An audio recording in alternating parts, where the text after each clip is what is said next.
ഭയങ്കര എനിക്ക് അത്ഭുതം തോന്നിയ ഒരു കാര്യം, ഒരു വീഡിയോ എടുത്തിട്ട് ഞാൻ നിങ്ങളുമായിട്ട് ഷെയർ ചെയ്യാണ്. കഴിഞ്ഞ ദിവസം ന്യൂസിലൻഡിൽ ക്രൈസ്റ്റ് ചർച്ച് എന്ന ഒരു സ്ഥലത്തായിരുന്നു നമുക്ക് പ്രോഗ്രാം. അപ്പോൾ അവിടുന്ന് ഫുഡ് ഓർഡർ ചെയ്തപ്പം റോബോട്ടാണ് അവിടെ. ഇതേപോലെ എല്ലായിടത്തും റൂം സർവീസിന് ആൾക്കാരല്ല, ഹോട്ടലിൽ നിന്ന് താഴെ അവർ ഇവിടുന്ന് റെസ്റ്റോറൻറ്റിൽ നിന്ന് ഇതേപോലെ റോബോട്ട് എല്ലാവരുടെ റൂമിൽ വരും.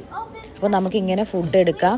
അത് കഴിയുമ്പോഴത്തേക്കും നമ്മൾ റൂമിലോട്ട് വെച്ച് കഴിയുമ്പോഴത്തേക്കും പുള്ളി തന്നെ, നമ്മൾ ഡോർ അടച്ചതിന് ശേഷം പുള്ളി തന്നെ പോയി ലിഫ്റ്റ് തുറന്ന് ഇറങ്ങി തന്നെ കിച്ചണിലോട്ട് പോകും.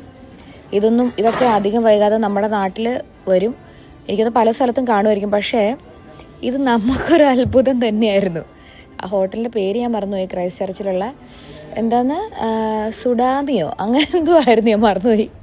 അപ്പോൾ എല്ലാവർക്കും നല്ലൊരു സൺഡേ ആശംസിക്കുന്നു.